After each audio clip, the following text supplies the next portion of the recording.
Yeah. Running Back Nation, what is good? It is your boy DJ Eastwood, Running Back Philly. No frauds, no fanboys, no intros. You know the drill. Hit the like button on the stream. That is the only way you can get YouTube to respect you. It's not about the content. It's about how many times people hit the like button. We got Romp, Sixers Talk with Romp in the building. By the way, everything is also on podcast platforms now, professionally mastered. Beautiful, crystal clear sound. I sound so professional, it's unreal because I'm so far from professional.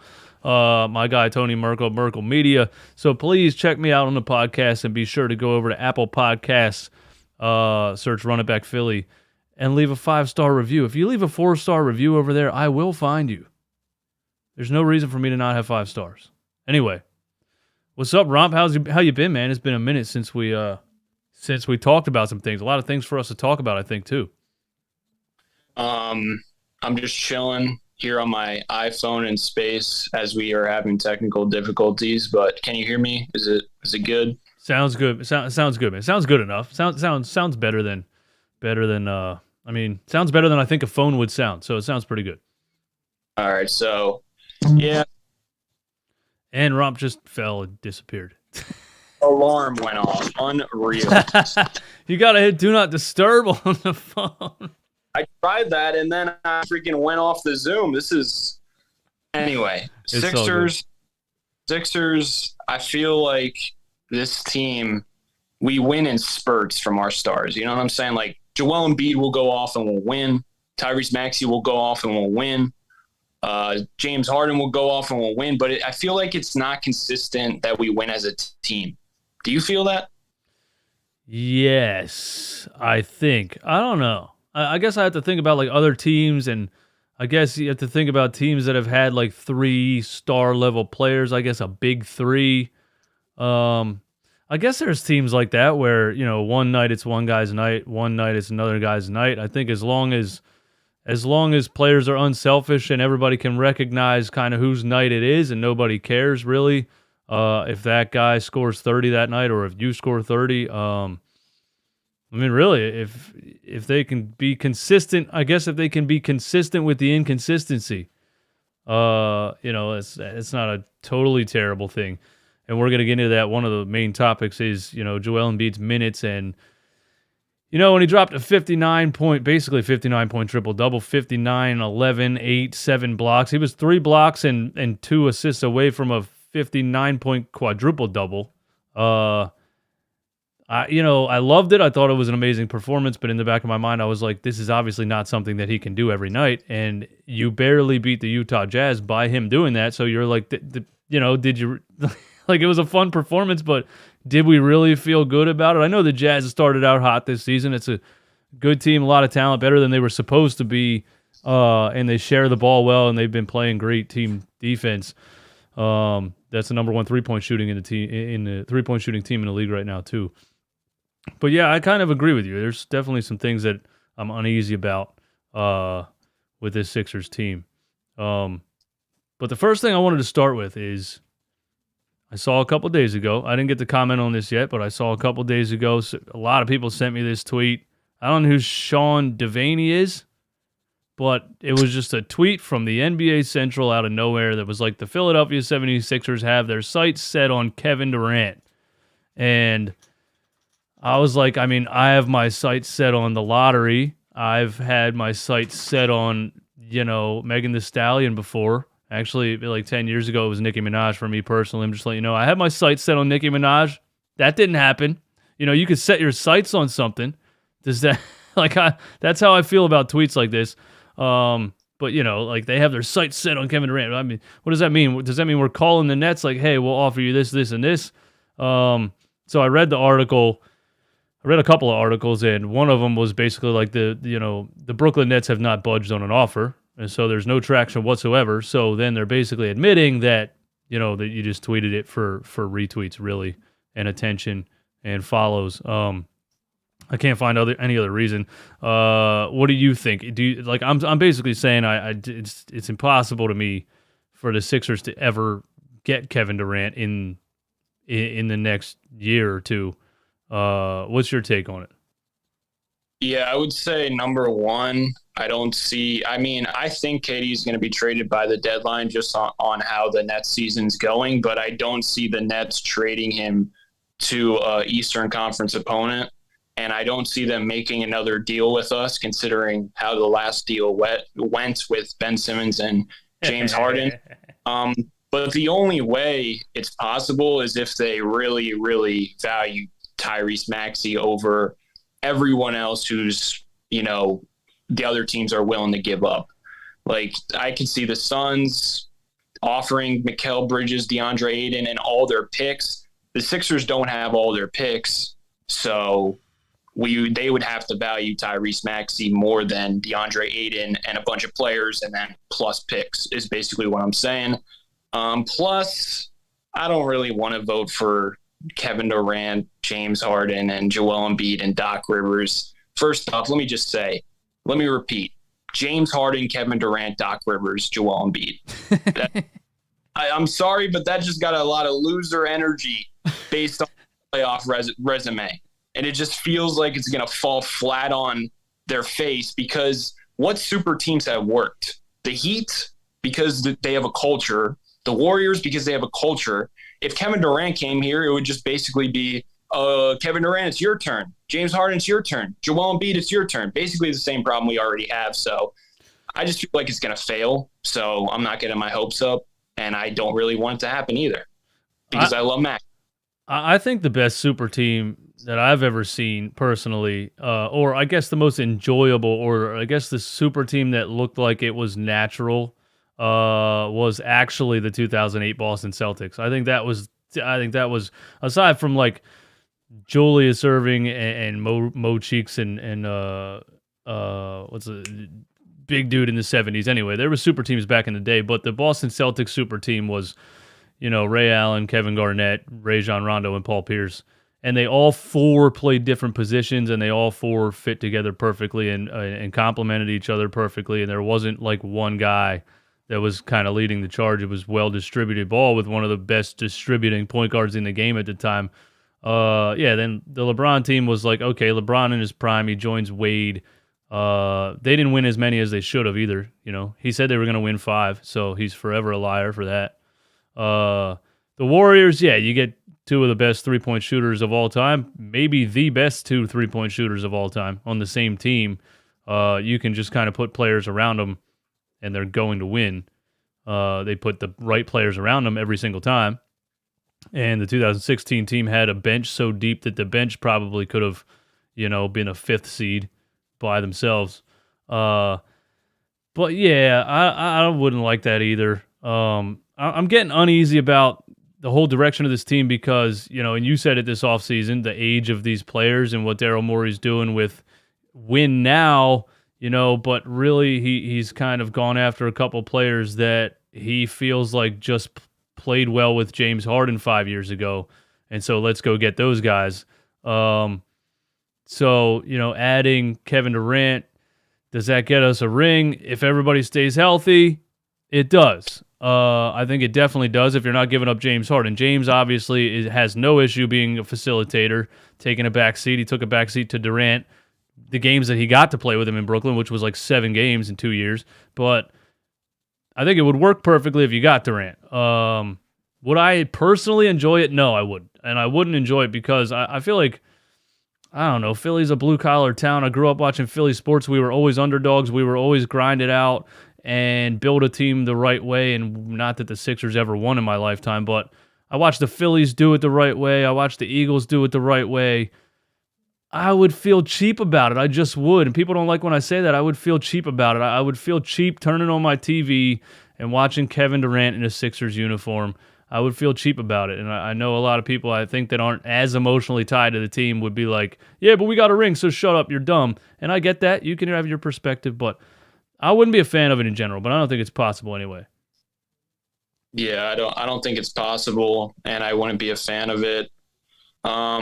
Plus, I don't know. I just don't see it. I don't see anything working with Doc Rivers. if I'm being real, just because we got all these people that were supposed to be upgrades, And now all of a sudden they're washed, they're this, they're that. And then when James Harden goes out, Doc Rivers is like, yo, let's make Tyrese Maxey play like James Harden. Let's have him dominate the ball, dribble, and not expect him to play as well. Like, there's no adapting to the strengths of what players he has. There's nothing. It's just Joel Embiid save us, James Harden play your way, whatever you want to do it, and Tyrese Maxey, you'll get the crumbs. Even though Tyrese Maxey, when Joel Embiid and James Harden are on the court, when we're playing the Bucks, he has the third worst defender on him. So how about we run the offense through him instead of being a predictable offense of just James Harden and Joel Embiid ball? So no matter what, the bottom line is, as we were saying, like in the offseason streams, if you go back and watch, Doc Rivers is a huge problem. Yeah, I'm not even scared to say anymore. You're not winning anything with Doc Rivers, and I think the fan base knows this. I still get people in my comments every day that argue it, and I'm convinced it's Doc and his kids and his wife and making all kinds of fake accounts. There's just no way there's this many people defending the coach. But yeah, I say that with no shame anymore. That I don't see it working. I saw it the first year. I saw it last season.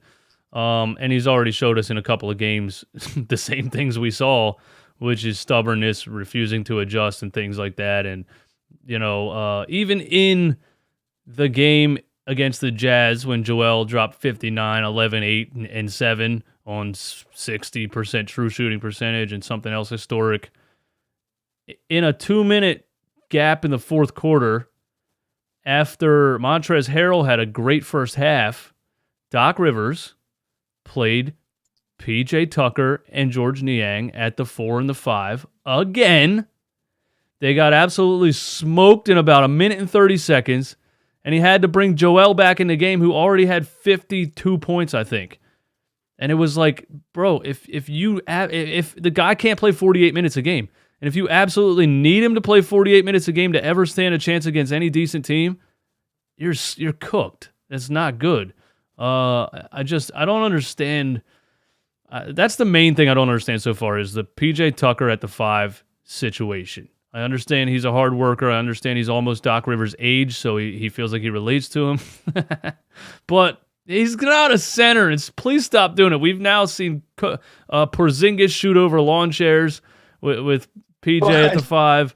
We saw it's crazy, but yeah, that's what he does. I guess we're always going to rant about Doc Rivers when we talk Sixers, but I think that's the main thing for me is that PJ Tucker at the 5, even after Montrez had a good first half, and there's been games already where Paul Reed had a good first half and you didn't see him in the second half. You saw PJ at the 5. I don't know what it is with Doc and just being scared to play guys in crunch time. He's like, oh, I just can't do it. I know you had a first half, but I just can't do it. Got to go with PJ. Yeah, I mean, my main problem with Doc early in the season was he was playing our starters way too many minutes. Like, we got all this depth, and I see James Harden logging 40 minutes after coming off an injury. And I even tweeted, I was like, yeah, James Harden's going to get hurt. PJ Tucker's probably going to die mid-season because 48 minutes a night, it's insane. Joel Embiid, we haven't got to the injury portion of Joel Embiid's season. I mean, that's bound to happen. It always does. I love Joel, but I mean, he's bound to get injured with how hard we're working him and his usage rating. And same with Tyrese Maxey. I mean, I feel like the past couple of games when he's been in this slump, he is leading the league in minutes, and you can tell there's some points where he's like, dude, I can't handle the ball. I'm gassed out of my mind because I've been playing 50 minutes a night for the whole course of the season. So come playoff time, I mean, we're going to be gassed out of our mind because you see the Bucks. Giannis has low-key been resting every other night. He has a quote-unquote injury, but I don't think it's that serious. They're just resting him. Drew Holiday's not playing every other night. Jimmy Butler didn't even play last year. He played like 50 games. Right, like, no one cares about the regular season, but the fact is I think Joel didn't care at the beginning, obviously, with his play. Also, he was out of shape. But now he has to care, and he has to play like an MVP, and he has to play like every game's the NBA Finals because our team is, I guess, lack of depth, poor coaching. I don't know what's going on. I don't know anymore. We were supposed to have depth. This was supposed to be the year we finally have depth. So, that's why I'm really on the Doc Rivers thing this season, because when somebody, signs a bunch of guys in the offseason. It's like, okay, finally we have depth, and you still look like you don't have depth. Eventually, it's just the guy that's in charge of the players more so than the roster construction. And I know you haven't been the biggest Daryl Morey fan, and you're probably not a fan of the roster construction. But yeah, we'll see. We'll see what happens. This game against the Bucks on Friday is a big telling point of we're gonna see against the Bucks what this team's really made of. Yeah, you can drop a 59-point triple double against the Jazz. The Jazz have a good record so far, but let's be serious. Is there a superstar on that team? No.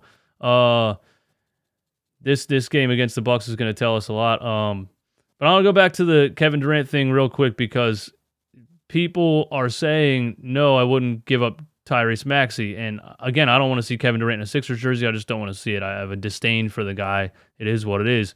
But like, would that even move the needle? Like, you know what I mean? If you're the Nets and you're sitting here saying, all right, this guy already requested a trade in the offseason. We told him no. Here we go again. And the Sixers call you up and say, hey, we'll give you Tyrese Maxey, Matisse Thybulle, and whatever first-round picks we can find in our couch cushions, which, like, what ones do we even have? We have like a 2023, I think, or we don't even have our 2023. We have a 2024. I don't even know. You only can trade our 2029 first-round pick, supposedly. Hey, we'll give you Tyrese Maxey and a 2029 first-round pick. Yeah, that ain't... Because Joel will probably be gone by then. I mean, that's 7 years. It's a long way away. There might be a Victor Wembanyama 5.0 by then. There's going to be 8-footers in the league at that time. Right, so there's clear teams that if you're the Nets and you really want to blow it up, which, I mean, they did that years ago. They built a nice, solid core, and then they traded that entire core for James Harden. And that turned out the way it turned out. But yeah, if you're the Brooklyn Nets and you really want to blow it up again, you're going to get a plethora of draft picks from somebody. OKC, Phoenix, who else? Utah. Maybe Utah just turns around and flips the Rudy Gobert trade and says, hey, we got a bunch of first-round picks. Yeah, keep in mind the Minnesota Timberwolves completely messed up the whole market, so now they're going to be demanding like 10 first-round picks for Kevin Durant, or how many are possible to trade. Yeah, the only thing working in other teams' favor is his age right now because, obviously he's still great. Last year he had a sprained knee. Was out for 8 weeks, but that wasn't a major injury. Hasn't had a major injury since the torn Achilles. But yeah, it's still like one of those things where when a player's 34, you're like, all right, I know he's going to fall off soon, right? Soon. Like LeBron James looked like he was never going to slow down, and then all of a sudden 2 years in a row, it's like, oh, look, he's human. He's slowing down a little bit. So, yeah, you're trading for a guy that isn't going to be at that level for 5 more years, definitely. I think that's the only, like strength or thing that's in favor of the team that's trying to trade for him is his age. Can we go back to the Daryl Morey slander? Absolutely.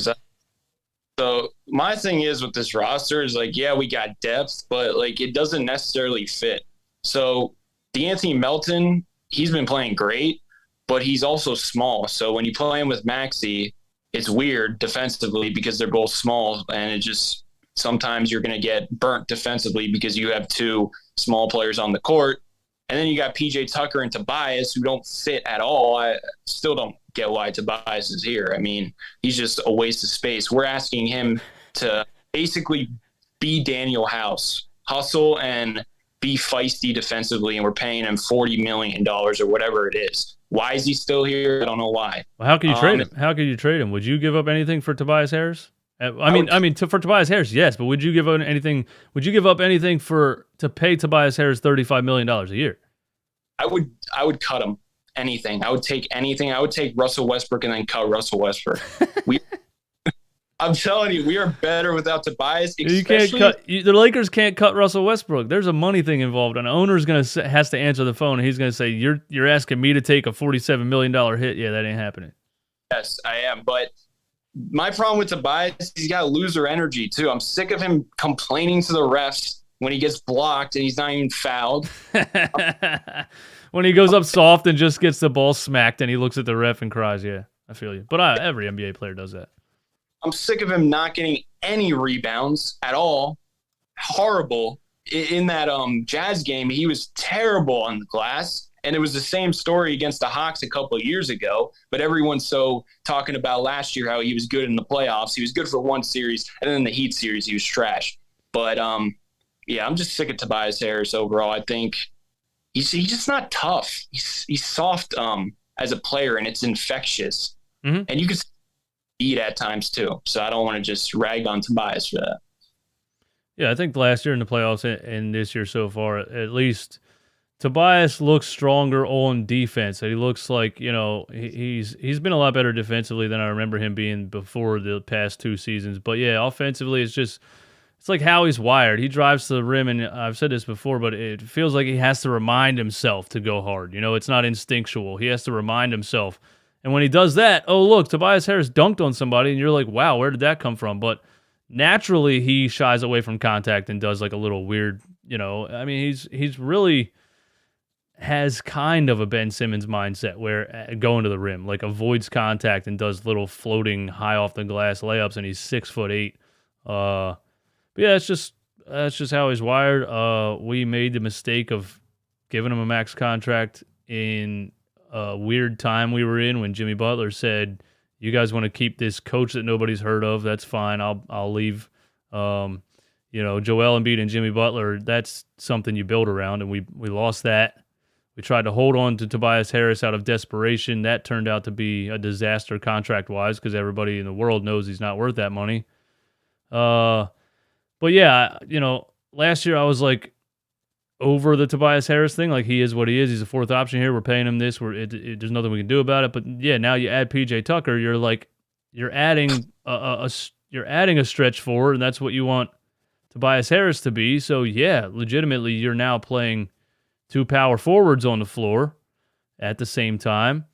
And I think we need a starting lineup change. And yes, that happened with Harden being out.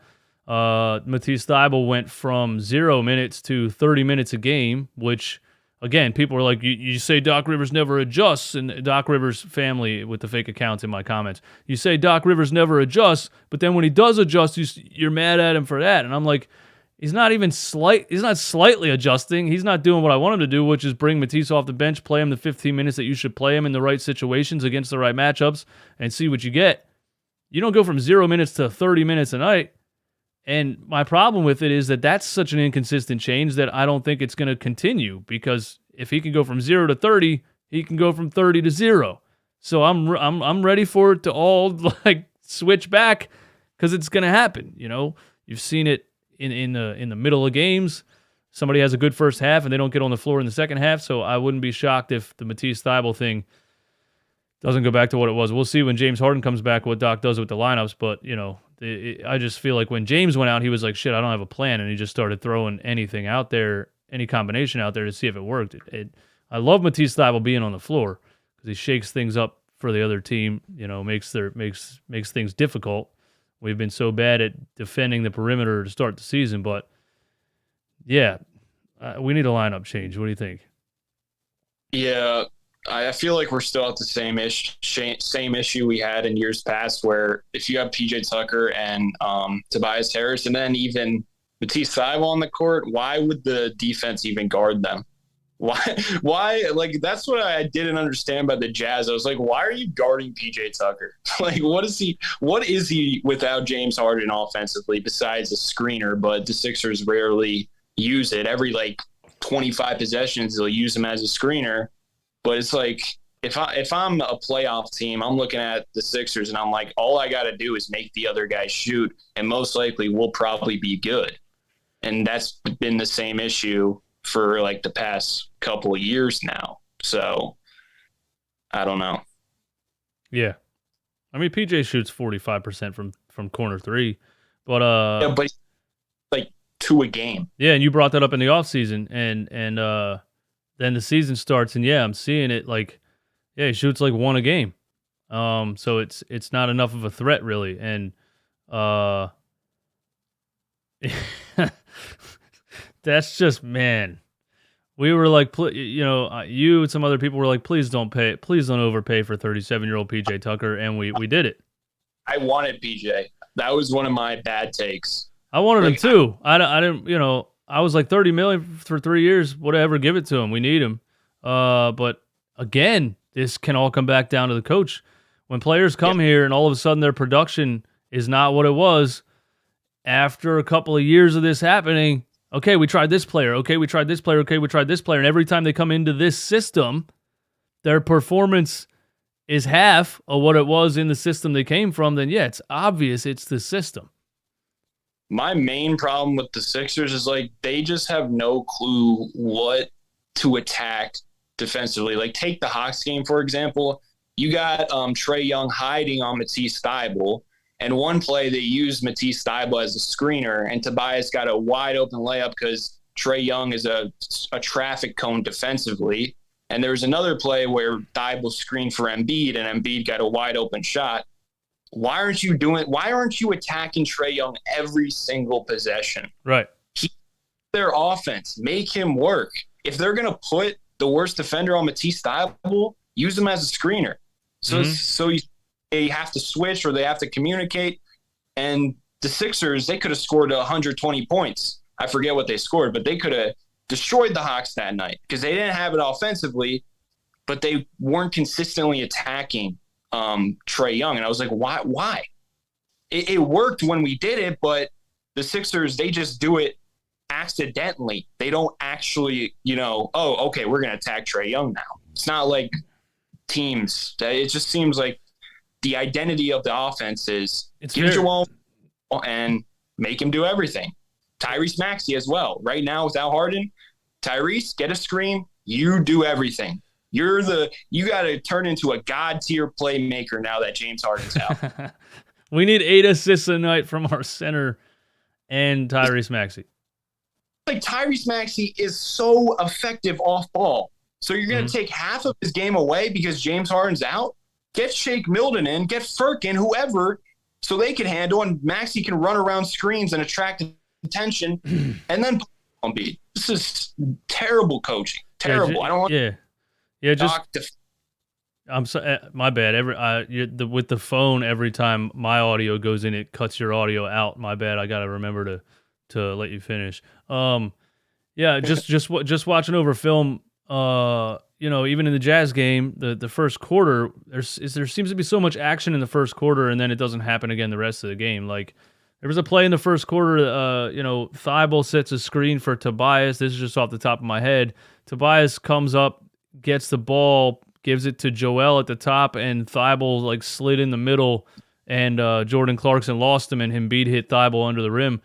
It's like there was 2 screens and a dribble handoff and all this stuff happening. And then the second half of the game, it'll just be everybody standing around iso ball. Where is all the creativity and play calling from the first half in the second half? I don't understand it. It's like they have a game plan and they go out and do it in the first quarter.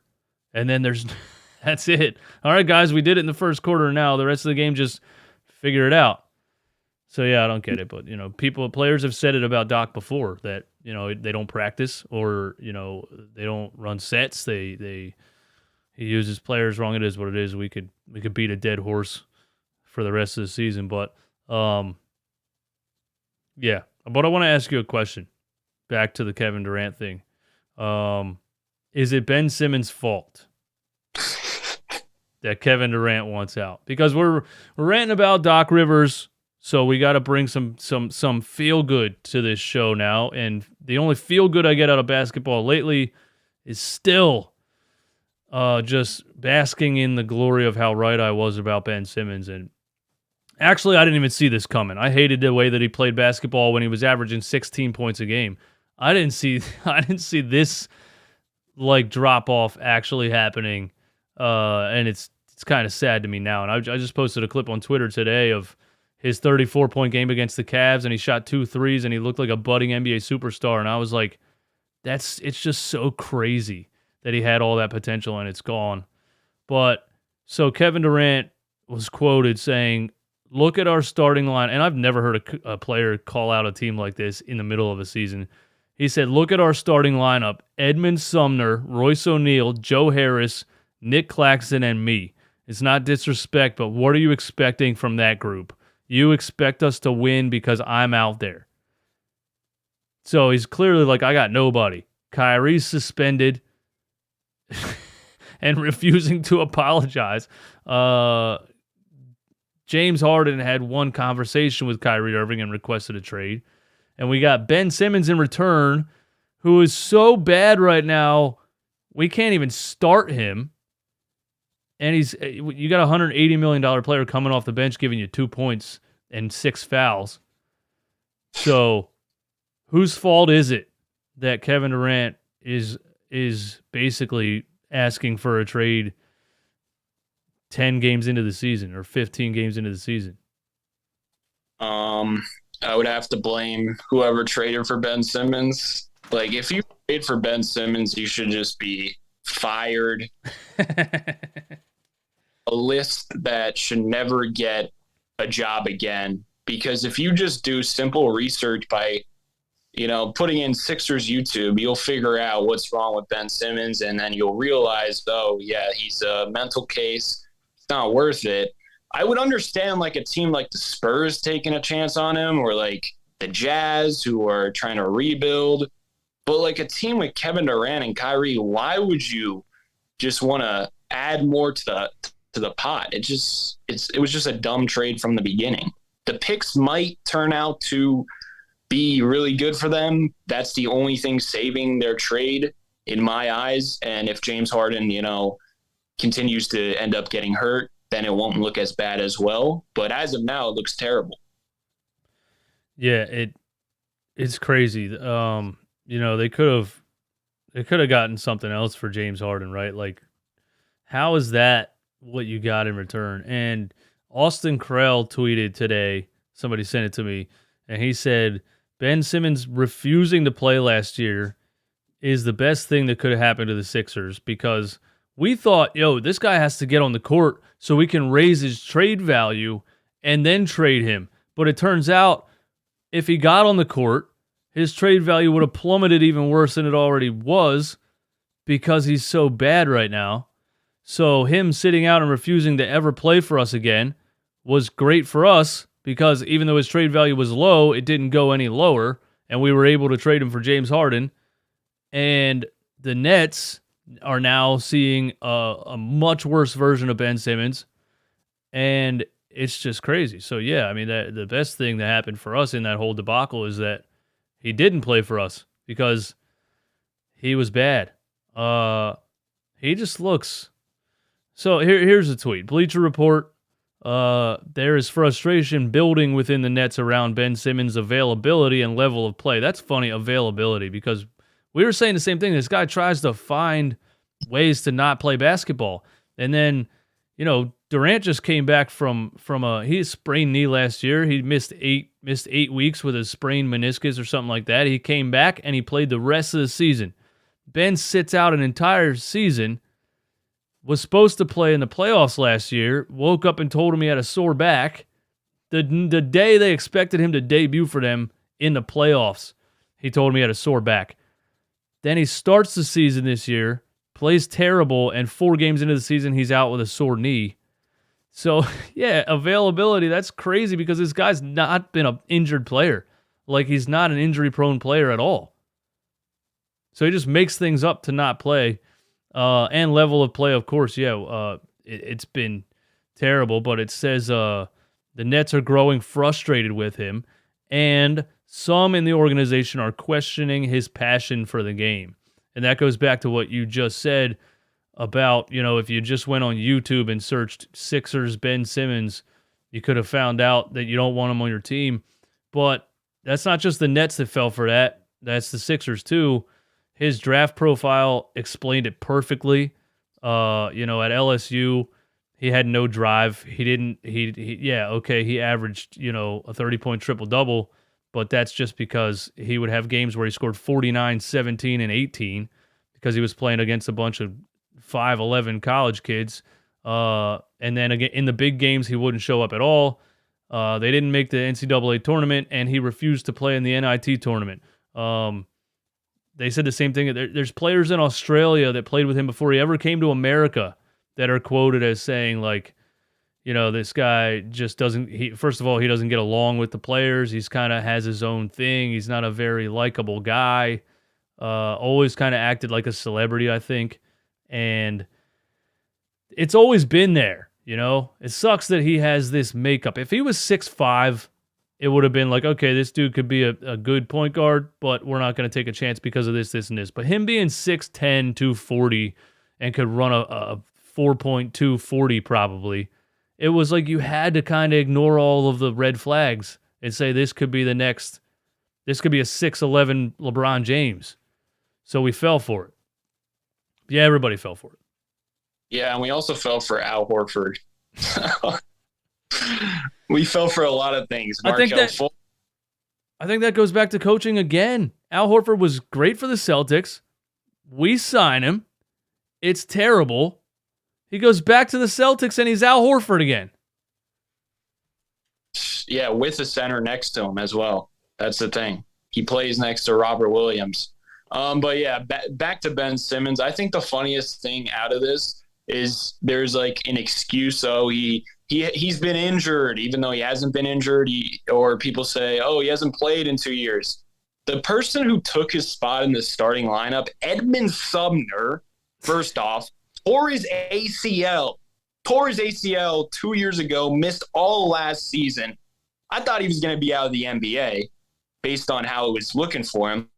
And he took Ben Simmons' spot, and he's playing well for a guy who hasn't really been that productive or gotten a chance like this. So that excuse, oh, he hasn't played. Well, first off, what was he doing for a year and a half sitting at home? Because he came to practice, so he was obviously healthy at that time. It's like he probably didn't even pick up a basketball besides like going to the gym and shooting like for 5 minutes, and then he's like, yeah, shooting. We're good. Did you say shooting? Well, yeah, not shooting. He has gold guns on Call of Duty Modern Warfare 2 already, I guarantee you. He's got gold guns everywhere, man. Prestige times 5. But yeah, it's fun that the Nets are dealing with it. I just it's sad to me. I can't believe he fell off this hard. And watching those old highlights of him, it was he's so out of shape right now. He's a lot heavier than he was, when he was rookie, second year, third year here. He was a lot slimmer, a lot quicker. He just looks like a big lug that's just, I don't know, man. For him to get back to what he at least was as a rookie for the Sixers, he would have to have a lot of drive and motivation because he needs to lose about 20 pounds. He needs to do a lot of things, and I don't see that drive from him. So I think the Nets are screwed, and clearly we won the trade, even if James Harden is now at an age where he's seemingly injury prone. We don't know. Pulled hamstring with the Nets, then we get him when he didn't have a full off season to work out, so he burned out with us in the playoffs the first year he was here. Then he takes a whole off season and works out. He looks slimmer. He looks like he's in the best shape since he was in Houston, and then he sprains his foot. So I don't know. What do you think about that? Is James getting to an age where, not to be ultra doom and gloom, but we might have got him a little bit past his prime, and now we're gonna get screwed, and he's injury prone? You know what I mean? Yeah, it was we won the trade, but it was the wrong trade. We should have traded Simmons for a surplus of things like Halliburton or DeJounte Murray or whatever, and a bunch of players and maybe a pick. But instead, we didn't give up anything besides the only thing I care about us giving up is picks. And yeah, I think James Harden is on the downhill, and also I just don't think his style is going to win you a championship, especially at his age. And when he was in his prime, that style didn't win a championship. That style has a limit. You're going to see the same thing with Luka.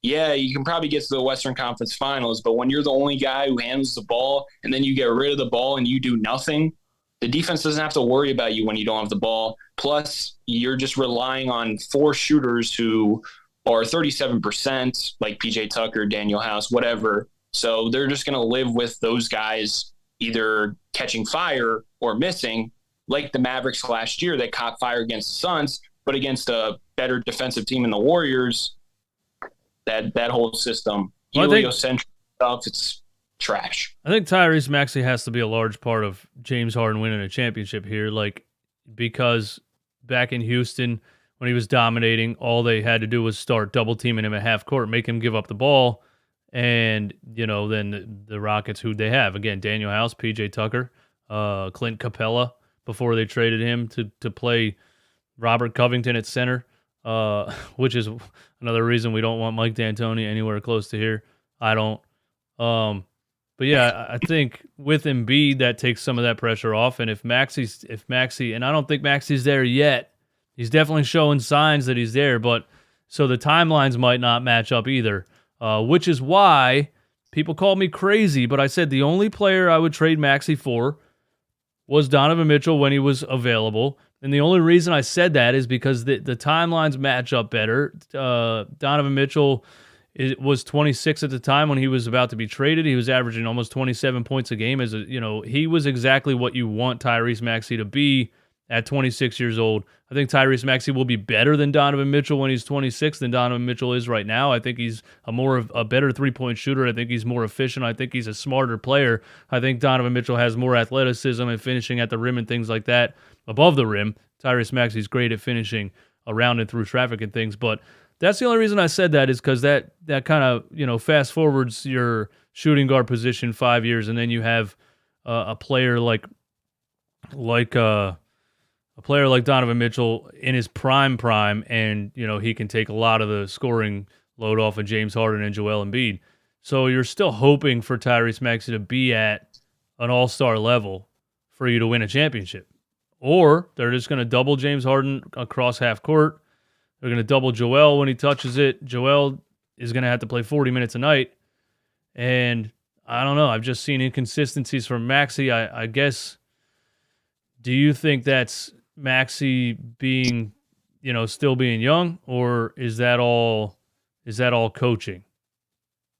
I think recently he's just missing shots he usually makes, and also the defense has adjusted where they're guarding him. He's probably on the scouting report more, especially without James Harden.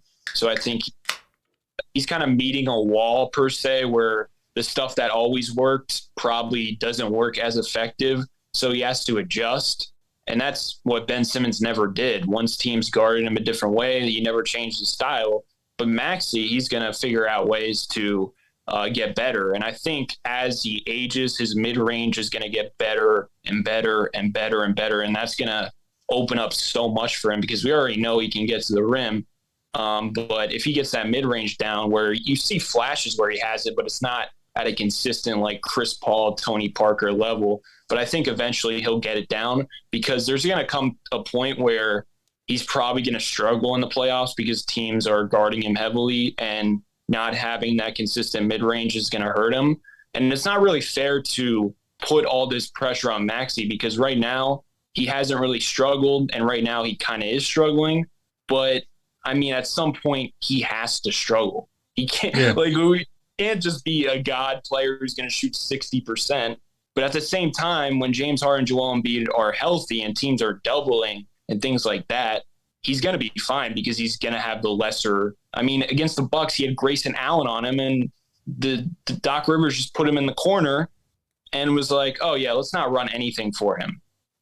Well, that's the thing. That's because when you broke down the practice that was on NBA TV, and there was a conversation between Doc Rivers and him on NBA TV, and Doc was saying to him, "Hey, you gotta come up and call a play for yourself. You gotta." So that tells me right there that Doc is really just letting them go out there and do whatever, play pickup ball. Like, he's not calling action for Tyrese. Like, hey, look, we have a mismatch right here. Let's get Tyrese the ball coming off a double screen around the corner, whatever it is, get him going downhill. He's relying on Tyrese Maxey to come up and call his own play to get himself involved. And yeah, that's not coaching to me. So yeah, I think with a coach that, wants to put a little more creativity into the offense, you would probably see a lot more out of Tyrese Maxey, a lot more consistency. He can play pickup ball. He can have games where he drops 38. But with Joel, there's a lot of moving parts. There's a lot of things that have to fit, and it's going to take coaching and strategy and creativity to make it all work. And well, I don't know when that's going to be, but it's not going to be Doc Rivers. But I remember I don't know what game it was, maybe the second game against the Atlanta Hawks last week. There was a lot of Maxey and Embiid pick and roll, pick and pop, and Maxey had 28 points and 8 assists. And just watching it back, I saw so many point guard-esque plays from him that I feel like you rarely see. Pick and roll, and the weak side defender comes over and he makes a skip pass into the corner to PJ Tucker, or really reading the court and making the right decision and drawing defenders and throwing lobs to Embiid and stuff. So do you think there's potential that Maxey can actually be a facilitating point guard? Because the day before that game, I said it's clear that Maxey is a 2 guard, he's a shooting guard, he's a scorer, he's not a point guard. And then I don't know if he watches my show or not. It seems like he does sometimes because he's like, oh yeah, watch this. And he goes out and looks like a legitimate point guard. So do you think he can grow into a legitimate triple-double style point guard? Not triple-double, but probably 6 a game. I think his playmaking definitely has improved this season. And people forget, a lot of Harden fans are on me because I've been saying give the keys to Maxey, and I still will stand by that. When Joel Harden are on the court, he should get the keys because the worst defender is on him. But I digress. In the beginning of the season, our best lineups were Maxey-led lineups. People forget that. When we beat Toronto and he had 44 points, the reason we won that game is because when Maxey was on the court with a bunch of bench players, the lineup got plus 10 in the first half, and then in the second half it was a plus 10. And the thing about him, when he gets to handle the rock, he tires the defense out because when he gets it, he pushes it. And James Harden and Joel Embiid slow him down in that aspect. And against Toronto, there was a sequence where he got the ball, and you could tell Fred VanVleet was gassed like the Sixers, and the Raptors' transition defense was starting to look like the Sixers. Plus, he was making swing passes and stuff like that. He was getting hockey assists. And we've been doom and gloom on this podcast, but there is a lot of potential in this team. It's on the players and the coaches to figure it out.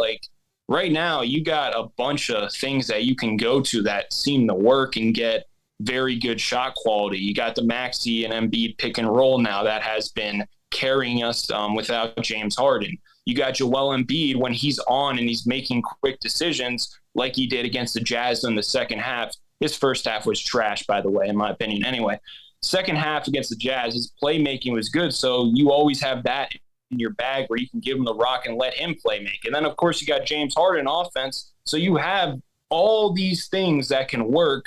But right now, what you don't have on the Sixers is a consistent team flow where they're like, oh, let's go to this now. Let's go to this. There's no it's not natural is what I'm trying to say. It just seems like something's off. Yeah, I got to agree with you, man. Got to figure that out. That's when they're going to be a legit contender because they're top 5 defense right now.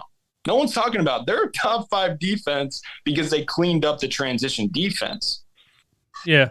In the past couple of games, they cleaned up the transition defense. There are still moments where, you see a football pass and Tobias is just standing at the other 3-point line. But yeah, they cleaned it up. I guess maybe it's a curve. It was so atrocious the first 3 games that the next 3 games or the next 7 games were just mid. So that curved it a little bit. But that's actually wild that they're a top 5 defense right now. I guess Joel Embiid having 7 blocks the other night helps. He's averaging 2 blocks a game right now, which is crazy. His season averages are out of control right now. Speaking of Joel Embiid, that's the one major question that I wanted to bring up on this show and get your perspective on. Is Embiid, playing both ends of the floor and playing this many minutes this early in the season a red flag? And we talked about it a little bit at the very beginning, but basically he's playing 35 minutes a game right now. He's averaging 35 minutes a game.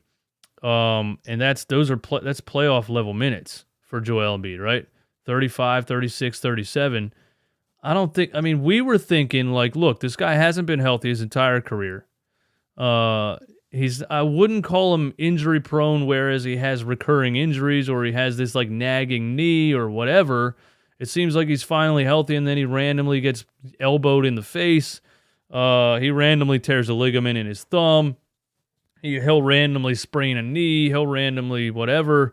It's just so random. One time, what did he break his face a couple years ago because Markelle Fultz fell around a screen and shouldered him in the cheekbone. This guy has the worst. I don't believe in luck necessarily, but I think Joel Embiid was a bad person in a past life. He's just got bad energy in this lifetime.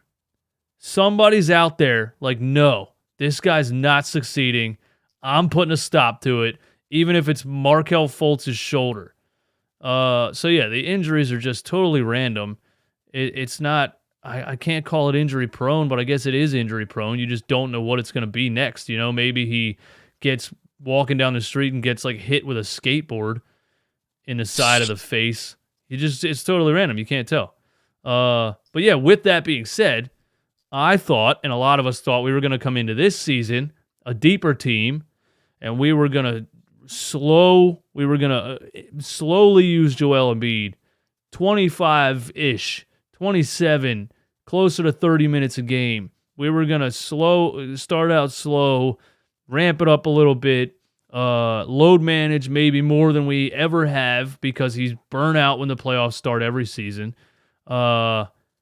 Maybe no back-to-backs, and we come out this season, the guy's playing 35 a game.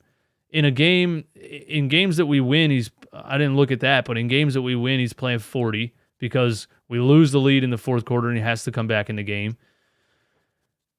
It doesn't make me feel good that we're using him this much 15 games into the season. But his numbers are crazy. He's averaging 32.5 points per game on 54% from the field, 84% from the free throw line, 10 rebounds, 4 assists, almost a steal per game, and 2 blocks per game. I'm willing to bet nobody's averaged those numbers over the course of a season. And he won't average those numbers. I'm not saying he's going to finish the season with 32. You know what? Last year, I didn't think he was going to go on some of the runs that he went on, and he led the league in scoring the first time a center did it since Shaq in 2000. So I shouldn't put anything past him. He might just average 32 points a game and 10 rebounds and 4 assists and 2 blocks. But yeah, doesn't make me feel good that we're running him this hard to start the season. Well, the problem is right now, Paul Reed is not trusted by the coach, and he's unreliable because he's still a raw player. And Montrezl Harrell is either decent or one of the worst centers in the league. So that's Doc Rivers is going to his Niang and PJ Tucker lineup. And that's where Charles Bassey would be so nice to have because he's a guy who's going to play smart. He might pick up fouls, but he's not going to kill you, and he's going to play your role. And that's why I don't understand why there's a roster spot left open right now. There's a roster spot left open, and Charles Bassey is getting 14 rebounds in like 18 minutes, and we're one of the worst rebounding teams in the league. So that's the issue right now. We have some way to go back. Somehow we still don't have a backup center that's reliable and trusted. That was the last topic I was going to bring up on this show with you. Listen, first of all, Paul Reed is just an energy guy. I get mad when he's clearly giving you energy and rebounds and blocks, and he's like, when you're watching the game and you see nobody guarding the rim, and then Paul Reed comes in and you're like, wow, somebody's playing defense, and he gets a crazy steal, dives on the floor, makes the offense struggle a little bit. My problem is that when he does that, you don't see him again for the rest of the game. Overall, Paul Reed is like a center. He's like Matisse Thybulle in center form. He can't play the offensive side of the game whatsoever.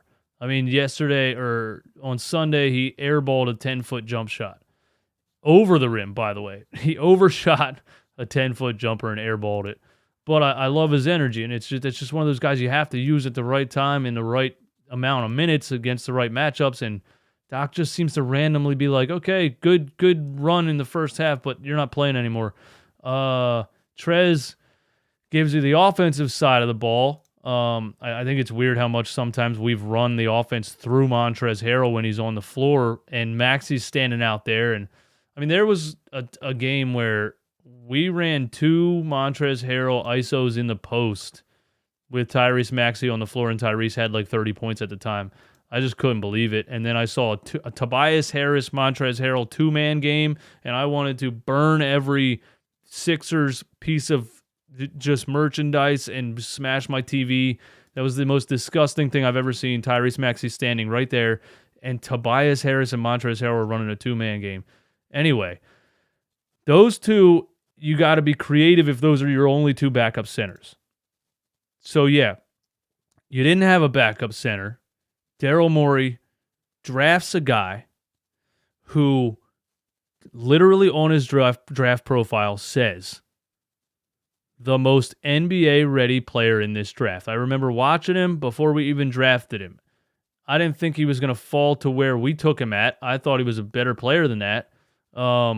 We end up getting Charles Bassey, and I'm like, oh, that's the center I was talking about that was NBA ready, 6'10", 250, has game around the rim, has a hook shot, has a jump shot, has a Euro step. He did it. I mean, and defensively, he's a ball tracker. He's a good defender. He's a rebounder. It's insane to me that an NBA head coach who's supposed to be one of the smartest basketball minds in the world didn't see a backup center sitting right on his bench. It blows my mind. This is beyond anything else Doc Rivers has ever done. And I thought defending Ben Simmons was crazy. I thought things that Brett Brown did was crazy. This Charles Bassey thing, people don't realize how insane this is. This is actually the craziest thing I've ever seen an NBA coach do, because you glaringly don't have a backup center, and you have one, but you refuse to play him. I'm blown away by it. And then, you know, we said it all off season. I typed in run it back Philly romp earlier today, just because I wanted to see what we were saying on some older streams. And we had a stream that I titled Daryl Morey is forcing Doc Rivers to play Charles Bassey. And then Doc said, I'm not doing that. Give me experience. So Daryl bowed down to him and went and signed Montrezl Harrell. I'm blown away by the Charles Bassey thing. Anyway, we knew he had the potential. We're just regular dudes. Basketball's not that complicated. That's what drives me nuts about professional sports. They do it in the NFL all the time. Every coach gets an ego, and they make it rocket science. It's not fucking rocket science, dude. It's a 5-on-5 game. There's a 6'10", 250-pound center on your bench. Put him in the goddamn game. That's it.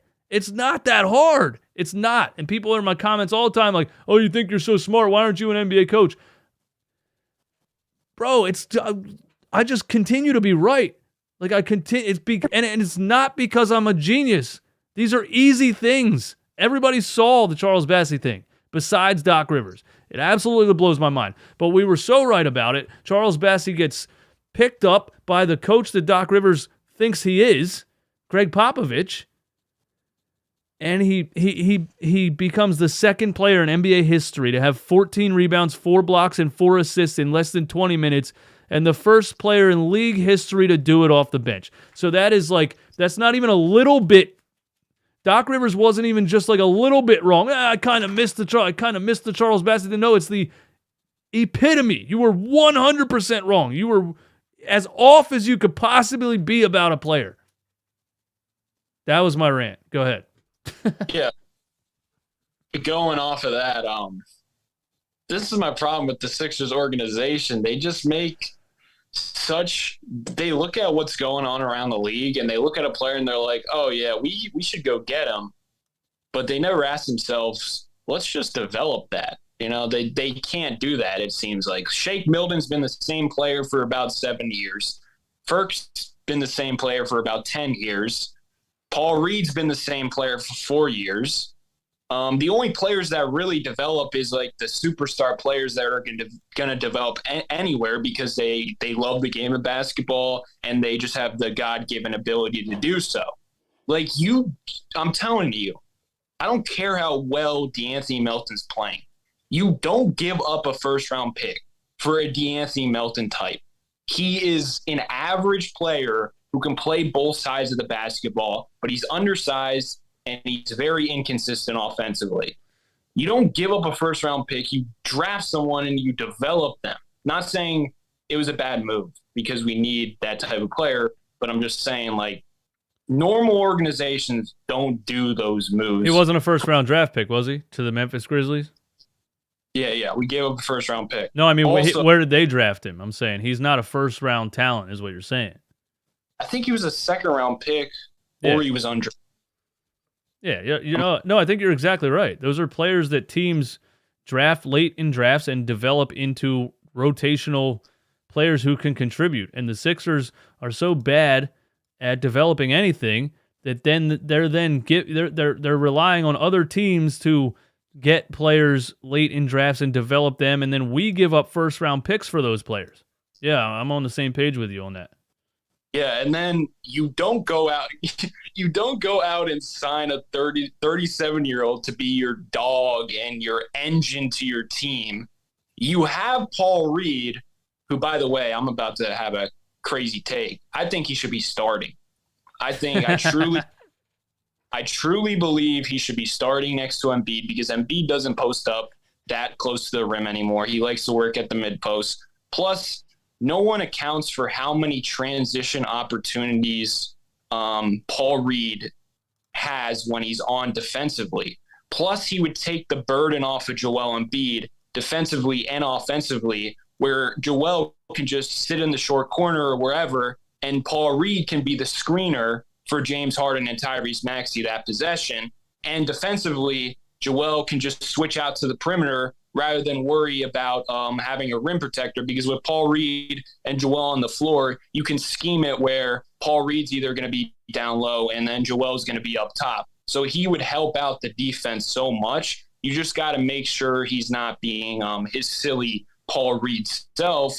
But most times he's really not that foul guy. It's just every so often, and we rarely see him. So it's like, how could you expect anything else but inconsistencies from a guy who barely played? So I would start Paul Reed because it would help our rebounding. We're the worst rebounding team in the league.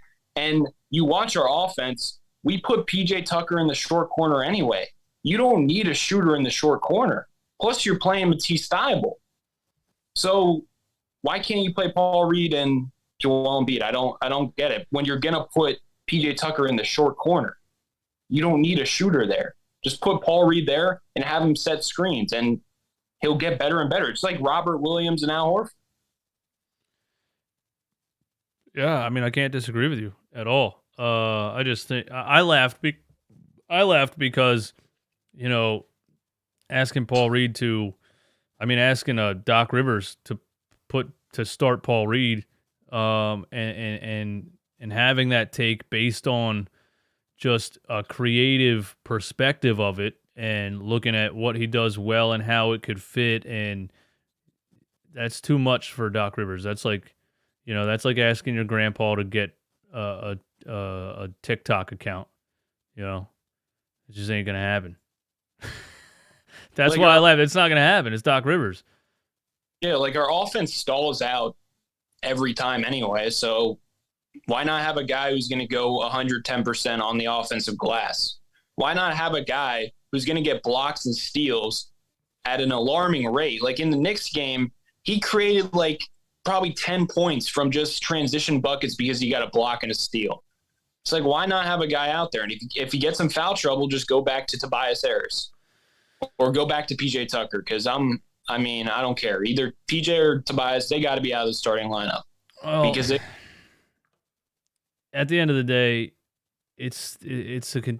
for me, it's a countdown to firing Doc Rivers, because it's just all the things we're talking about. It's like, I have to ignore the fact that it's Doc Rivers for us to even have the conversations about what we need to do to fix the team, because it's not going to happen with Doc Rivers. But anyway, Aaron, man, thanks for the support. Tyrese Halliburton so far this season, 20 points per game, 10 assists per game on 62.6 true shooting percentage. James Harden so far this season, 22, 10 on 59 true shooting percentage. James Harden is 33 years old. Halliburton is 22. Yeah, I like Tyrese Halliburton, but you know what Daryl Morey was going for. Daryl Morey was going for James Harden can still be a superstar that can put a team on his back and give you 45 when you really need it. This is what Daryl Morey was going by. I'm not saying he can do it. This is what Daryl Morey was thinking, because it was the personal relationship with James Harden may have come to bite us. We'll find out in the next 5-6 years when the Harden thing in Philly is done. We'll find out if it was the right thing or not, but that's what Daryl Morey was going off of, that James Harden is a superstar. And, I remember him being interviewed, I think on the Rights to Ricky Sanchez, or maybe, I think it was on the Rights to Ricky Sanchez podcast, or it was on 97.5 The Fanatic, but he laughed when we were saying, why didn't you trade Ben Simmons yet? And he was like, everybody wants me to trade him for, just a bunch of random players. But... And I think he was talking about guys like Tyrese Halliburton. Like, the Kings had a package, and he was like, come on, bro. Like, the young point guard from the Kings, and Buddy Hield, and like, I just don't think he knows who you are unless you were a superstar for 7 straight seasons. And I think Doc Rivers is even worse with knowing players. And I had a take talking about Doc and his defensive game planning, because the second game against the Hawks, we defended Trae Young perfectly, but it's like we had to see the first game for Doc to know that. Like, how did you not already know you should have Matisse Thybulle on the floor against the Hawks? But yeah, anyway, yeah, we'll see if it was right. But yeah, I don't think Daryl Morey even hardly knew who Tyrese Halliburton was, and that's probably just me being an idiot and saying things on YouTube. I would like to assume Daryl Morey knows a lot about a lot of players in the NBA, but it seems like he didn't know who it was. Yeah, it's Daryl Morey. It's just like we don't have enough basketball guys in the front office, and Elton Brand sucks, who's a basketball guy. So I don't know. It's like, why are we signing Daniel House? Why are we signing James Harden players when we have a superstar in Joel Embiid? Like, there's no dribble handoff partner for Joel Embiid, and that's been the bread and butter of his career. Seth Curry is struggling without him in Brooklyn. Get Joel Embiid a dribble handoff partner, or actually run consistent dribble handoffs with Maxey and Embiid, because it seems like their chemistry is getting better and better. But like, that's my problem with Morey. He built the roster for 33-year-old James Harden, who come playoff time, teams aren't going to be doubling him, because I still don't understand why teams double him. If I'm game planning against the Sixers, I'm just switching everything and allowing James Harden to ISO. Like, you can have all the step back threes you want. You're not getting the same foul calls as you used to. You're not getting the same separation on drives as you used to. Your mid-range game is cool, but it looks like you have to work so hard for your mid-range. I don't think you got it consistently to carry the Sixers throughout a whole game. So I'm like, just take away the passing lanes, stop doubling. And that's probably what the Bucks and the Raptors and the Celtics would do. Well, not the Raptors, because they play aggressive 24/7 for some odd reason, but yeah, I think it was the wrong trade. I'll stand by that. But I understand it. I'm not going to kill Daryl Morey for it. But it's also just like James Harden not adjusting his style whatsoever. It's like the dude talks about how he wants to win a championship. Same with Joel Embiid too, not just ranting on Harden. Like, they talk about they want to win a championship. They want to win this. And they come into the season, and Tyrese Maxey is just another guy. Even though he's hitting 70% of his shots, like, wouldn't it be smart to be like, oh, let's get Maxey the rock instead of making him Danny Green in the starting lineup? That's my problem with Harden and Embiid.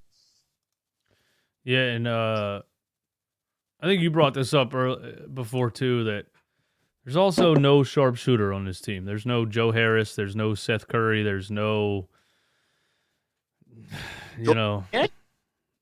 George Niang. That's why he plays. Dude, oh my God. What? I got to look back at what kind of minutes Niang was getting for the Jazz. None. Because I feel like we do this a lot. We get players that were deep bench guys on the former team. I mean, Seth Curry's been on 6 different teams, 7, for a reason. And he came to Philly, and we used him like he was his brother. And it blows my mind because the truth is always going to come to light. When you try to lie about something, at the end of the day, the truth is going to come out. When you try to lie to the basketball gods and tell them Seth Curry's a 20-point-per-game player, eventually the truth is going to come out, and you're going to run that dribble handoff with Seth Curry way too many times. Brett Brown tried to do it with J.J. Redick, and that, you know, people talk about the Kawhi shot and all the things that happened leading up to that. We lost that game because there was 2 J.J. Redick dribble handoffs 40 feet away from the basket with Joel Embiid outside the three-point line. That one was a turnover and one was a shot clock violation in crunch time. He ran J.J. Redick dribble handoffs till my mind was numb, and it was lying to the basketball gods. That's what it was. Look what J.J. Redick can do. But when it came down to Game 7 in a playoff series, the truth came out. J.J. Redick can't do that. The last thing you want in a Game 7 is J.J. Redick dribbling a basketball 40 feet away from the basket. The truth came out. So, you know, we're using a George Niang like he's a sharpshooter or like he's even close to a Walmart Klay Thompson is what I call him. The truth will come out, and it comes out all the time defensively. When he's on the floor too much, he gets exposed eventually. So that's just frustrating. But, you know, I like George Niang as a person. And I think in spurts, he's a good NBA player. And he plays hard. He's just the most lethal athletic guy I've ever seen in my life. And if you leave him on the floor too long, that's going to show. It just is. Yeah, and you're playing him next to Tobias Harris, who's slow, and then James Harden, who's slow. PJ Tucker, who is slow, and Doc is on a path of killing PJ Tucker. Got to say that again. Like, it's crazy the minutes he's riding PJ Tucker. And the fact that, like, the thing is, JJ Redick has a clear, like, he's small, can't play defense. George Niang, small, fat, slow. Like, we get players, Seth Curry, slow, traffic cone on defense. We get these players who are great with Joel Embiid, but they don't supply anything besides like a nice shot here and there and spreading the floor. It's just like, and then you got Paul Reed, who's great defensively, but offensively, it's like, what do we do with him? Same with Matisse Thybulle. He's amazing defensively, but offensively, I think I could outshoot him. I'm not even kidding. I really do. I think so too. I think I could. I mean, you give me a week to get my legs under me, but a 3-point shootout with Matisse Thybulle, I'm taking that. I'm definitely taking that. Mr. 89, thanks for the super chat. This front office couldn't build a Jenga set, let alone a functioning NBA team. It's 2022, not 1962. It's nauseating and pedestrian. And somebody in the chat said we're being negative. Look, bro, it's year 8 of Joel Embiid, and we're still trying to figure out what pieces go around him. You got to understand how frustrating that is. People have to understand that. I don't want to roast you or assume anything about you, but to me, when people say that I'm being negative about this team, to me, I have to assume they just started rooting for this team 3 years ago. I have to. There's no way they went through the Allen Iverson era with me. I know you're younger than me. There's no way they went through the mid-basketball until the tanking started and then went through the whole process and then went through the Ben Simmons debacle and the Markelle Fultz debacle. And there's no way somebody went through all of that stuff and is happy with where we are 7 years after the process. So, yeah, it's just not positive because this team is frustrating every year. It is what it is. Ready. I'm not lying to you at all. I had a lot more fun watching Sixers basketball games when I was watching Ish Smith throw alley-oops to Nerlens Noel, and we lost by 30 every night, and we had no expectations whatsoever. Yeah, I'm ready to rebuild. Like it's like I'm not gonna hide that anymore. I really don't care if it's but am I back? Mm-hmm. Yeah, I really don't care if it's negative, but like I don't see this team winning a championship, and hopefully I'm wrong. I would love to be wrong, but it's not going to happen because there's just too many question marks. James Harden and Joel Embiid this season, they've been at their best with each other off the court. That's not good. That is not good. And when you have a coach with Doc Rivers, where the ownership is not going to fire anyone, they're not going to fire Doc Rivers. Obviously, there's already articles saying that. So we have the Doc Rivers aspect. And then we got Joel Embiid. Every now and again, he's very slow in terms of decision making. So he allows the defense to affect him when they double team him. Like someone commented on my last video, oh, now you want to be a positive because you said 2 days ago you wanted to rebuild and trade Embiid. And I was saying, yeah, because he made quick decisions and he made them pay for doubling him. He didn't wait for the double team. He passed before the double team and then he got it back and then he could ISO. He doesn't do that consistently. And that's been we've been mad at him for that for years and it just hasn't been really fixed. And that's really not his fault because he's a center and he does so many other things well. And the Sixers are asking him to do too much. And they also got into a point where they kind of built this player, Joel Embiid, where he all he knows is being Superman. When in reality, some games, all he has to do is focus up defensively, and the other guys will take him to the promised land. Like you saw that in the second half against the Jazz. He had 7 blocks. You're telling me he's not capable of having more 4-block halves? You're telling me he's not he had 4 rebounds in the first half. Just focus on the little things more. But the Sixers have created Joel Embiid where all he knows is he's got to score 35 points. He doesn't realize that getting rebounds and getting a 15-rebound game or a 20-rebound game, where's that from Joel Embiid? This dude is 280 pounds, 7+ footer, and we rarely see that. He doesn't realize that because the Sixers built him to just carry us for 40 points and try to make us win. And it's the same with James Harden. He doesn't know how to play off ball. He doesn't know how to play in the team system, so we're pretty much screwed.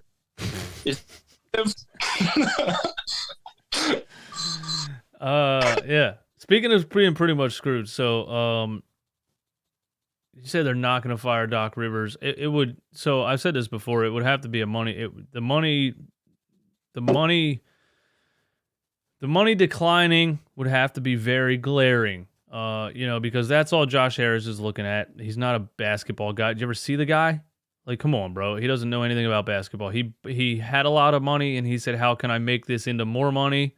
And they said, hey, bro, there's this really bad basketball team that you can buy for $500 million right now, and you don't even have to make them good. Just make them hopeful, and you can turn that $500 million into $3 billion. And he did that. Sam Hinkie died for it, sacrificed himself.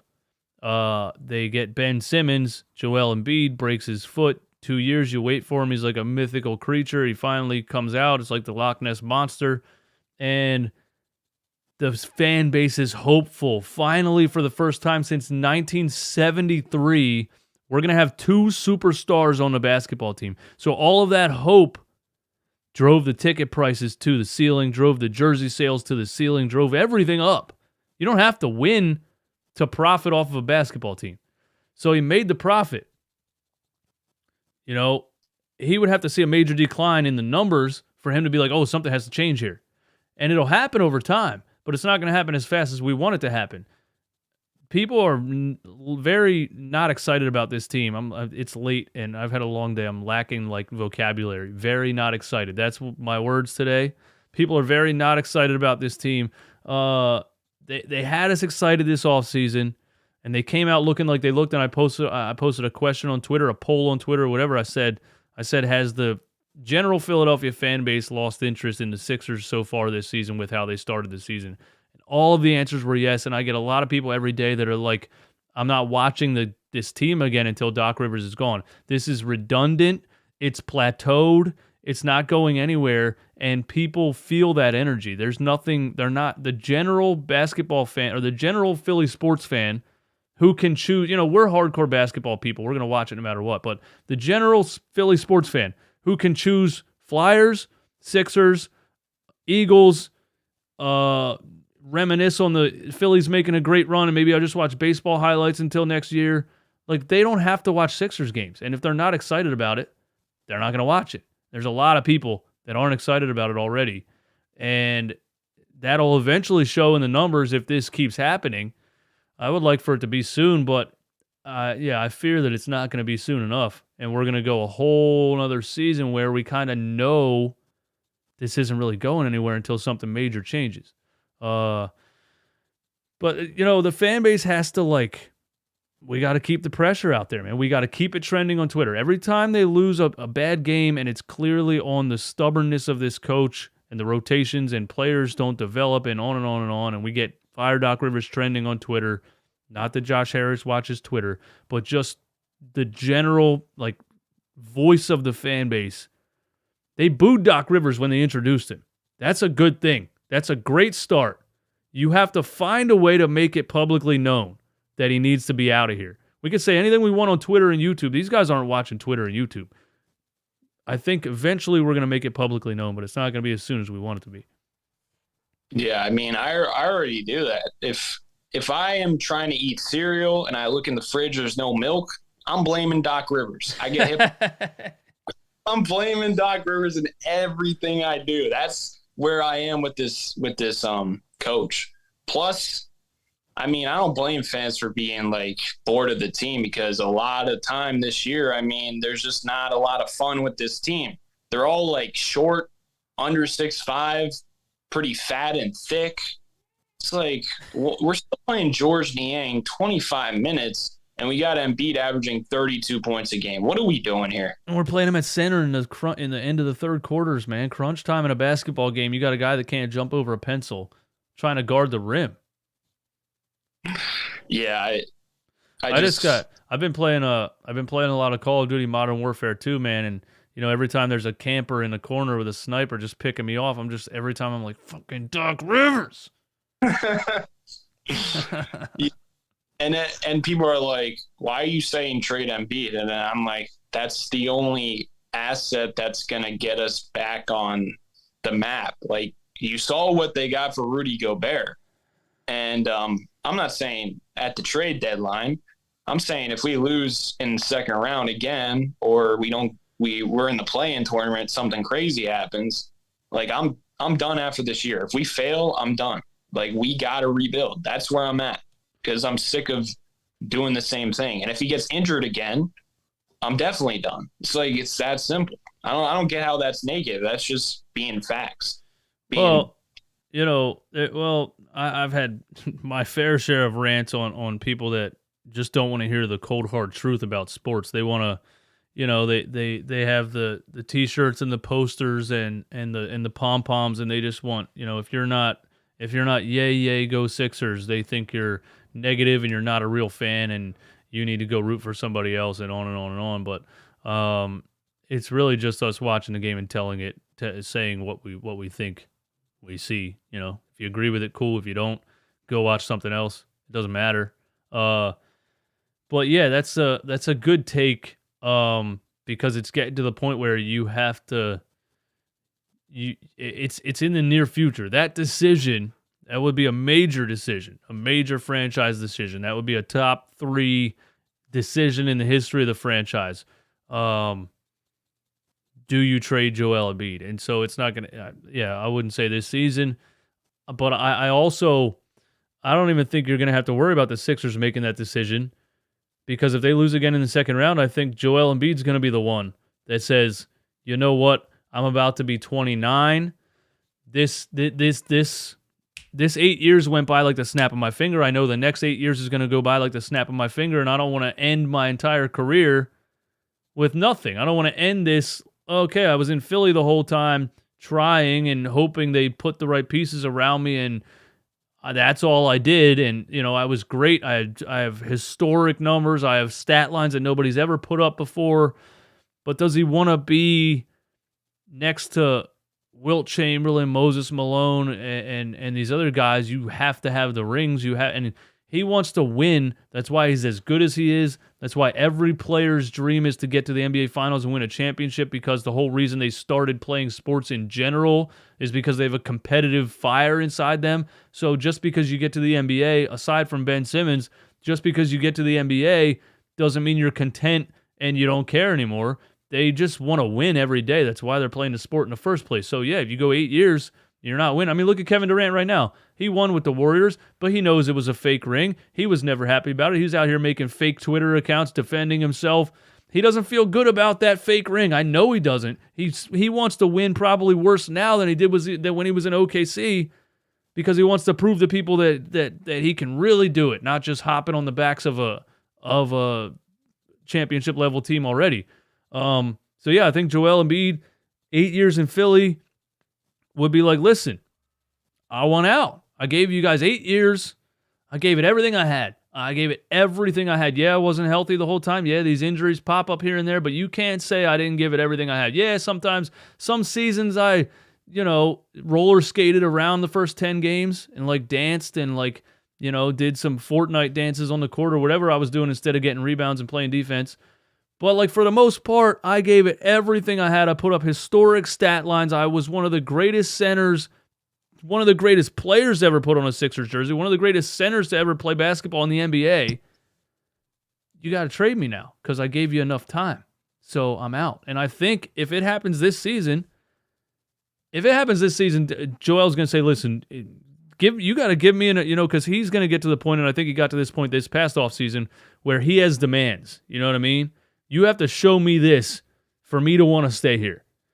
So you got to show me this. If it happens again, he's going to say, listen, you got to give me a new coach, a new energy, and you got to show me what your plan is for me to, or just get rid of me because I'm done with this. I seriously think Joel Embiid would be the one.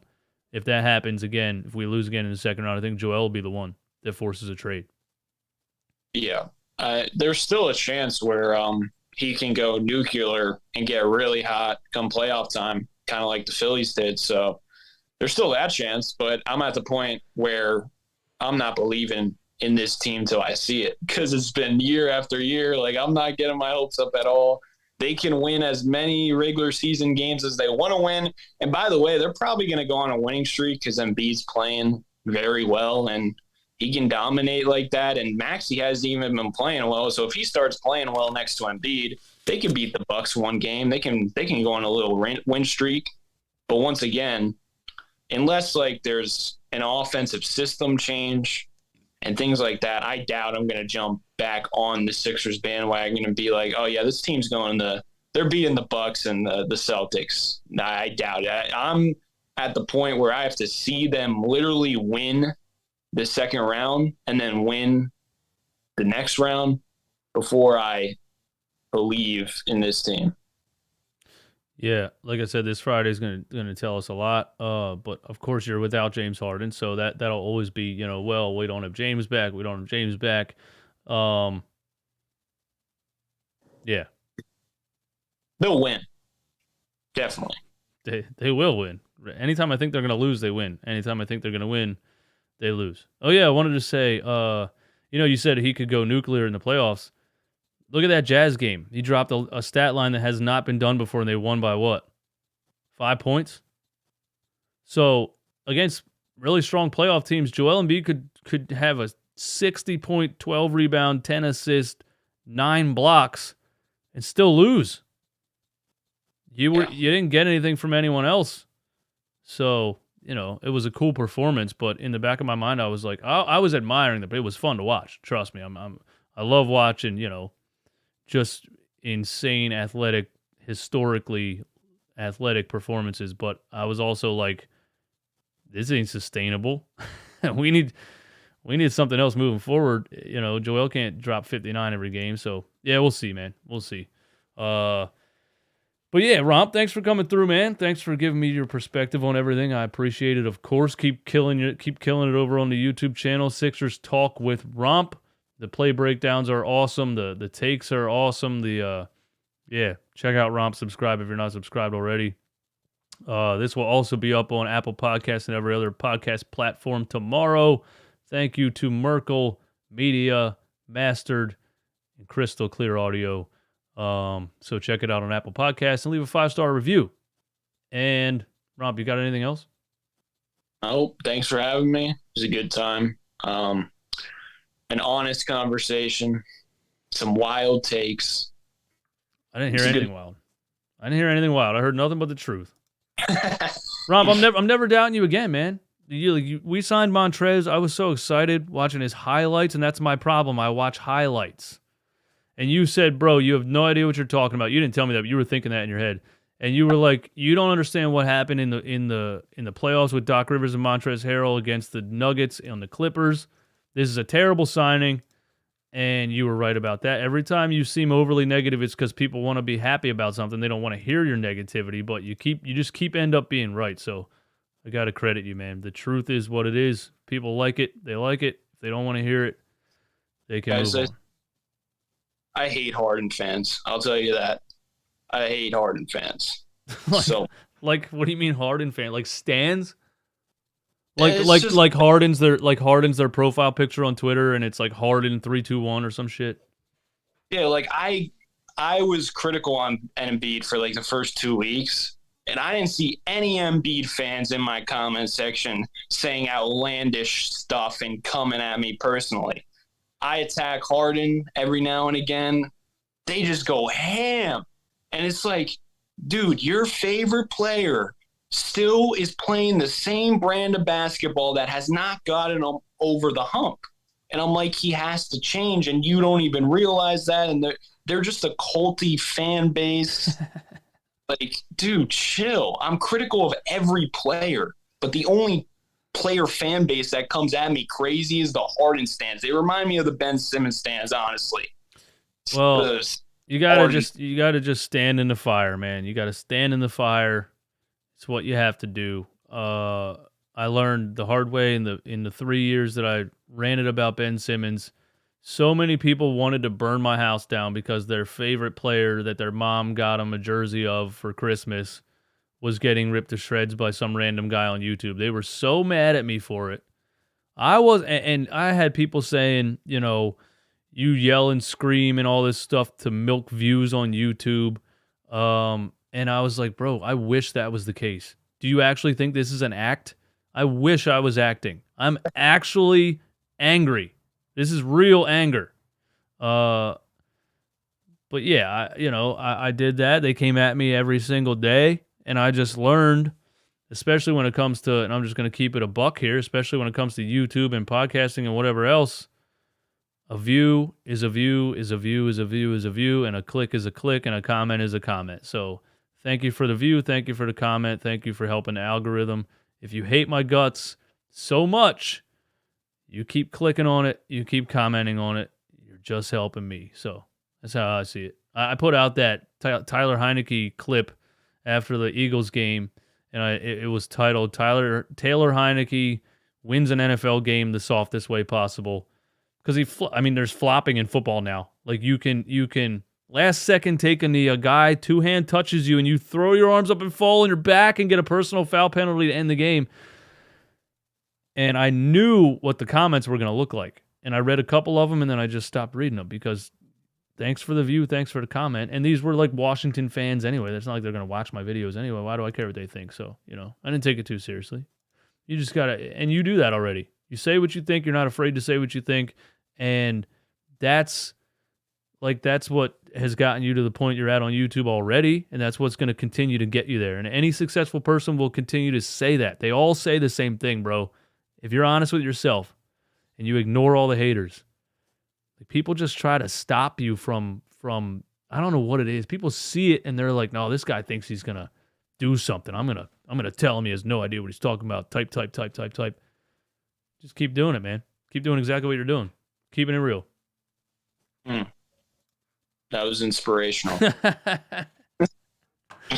Yeah, don't let the you got to be tough. When I started a YouTube channel, I had a YouTuber tell me, "I hope you have tough skin," and I was like, "What do you mean?" He's like, "These people are gonna rip you to shreds. Doesn't matter what you're talking about. It doesn't matter if you're doing iPhone reviews. It doesn't matter what you're doing. there's going to be people in the comments saying, you are the dumbest person alive. Please jump off a bridge. You're the worst YouTuber on the planet. It's insane. Yeah, you got to have thick skin for it, man. And you got to be able to just give your opinion and, I don't know, don't read the comments. I don't even disagree with sometimes they say I'm the dumbest person alive because I'd be saying some stuff. It's like, I don't think I'm always right. It comes across like that because I'm confident with the way I talk. But, like, I'm willing to say I'm wrong. Like, I was wrong about the PJ Tucker signing, unfortunately. That dude looks washed. I think it's still system, man. I see a lot of fight in him at 37 years old. I still think he has everything that he had in Miami. I think that's all system. But anyway, yeah, thanks, Ron, for coming. We'll do this again. Of course, the people love when Eastwood and Romp get together. We keep trying to get Greg Melly on the horn. This guy's like working 8 days a week, every night. He's never available. Whatever, Greg. Cool, you have better things to do. I get it. But yeah, man, I'll keep in contact. Thank you. And thank you to everyone here. Hit the like button. You know the deal. Subscribe, follow us on social media, all that stuff. Later.